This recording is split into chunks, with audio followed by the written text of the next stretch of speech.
Well, many things have been said about all. Actually, when you don't know a thing, you always pass a confusing statement about those things. You see. When people didn't know much about nafs, they said it is the greatest enigma in the history of mankind. What is nafs? You see. But it's not. It wasn't difficult. Nafs is actually the basic packet of your instincts. When they get together, they create a self, and that's nafs.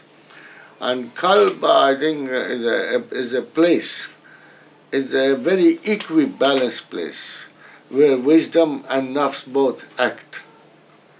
It's a place. If I don't have a place for anger in my heart, I won't get angry. Even the Satan works very hard with me. So we provide him something from inside. So there is a kind of a land in which he casts his seed. So heart is a place which lives with God, it only remains happy with God. But when it is not with God, it's a land of all, mischief.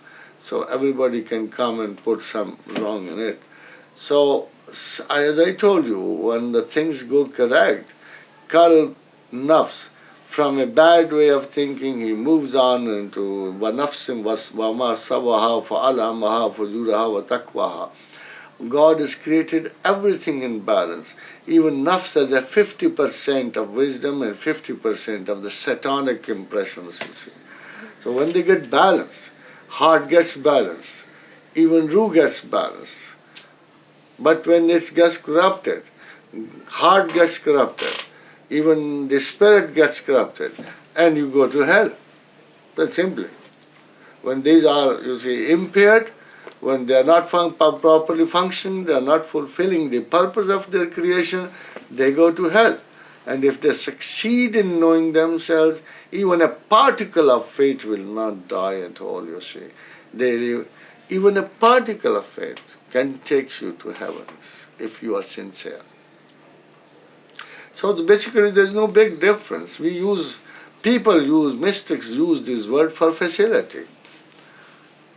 They don't have any, worthwhile explanation what is heart and what is this.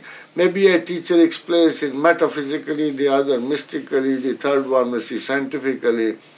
And basically they use these words and phraseology for explaining certain conditions of mind.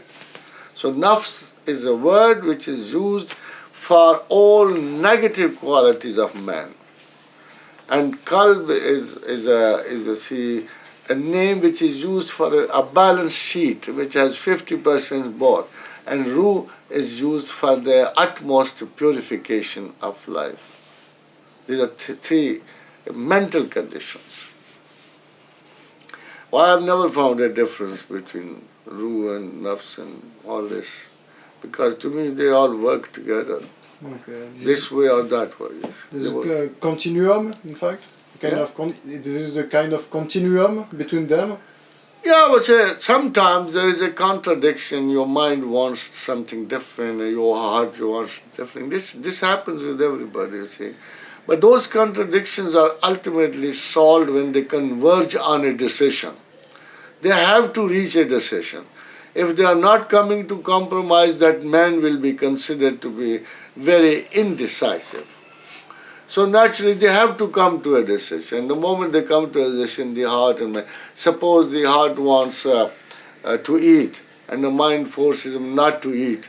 But normally, I must tell you one thing, heart rules. Normally. Wishes rule. Normally, desires rule. Emotions rule. And the center of all these blind forces is not mind. Mind is a computer. In a half a second you give a feeling to the mind and it intelligently interprets it, gives it clothings, gives it words, makes a sentence, expresses a desire. But basically the emotion is born in heart.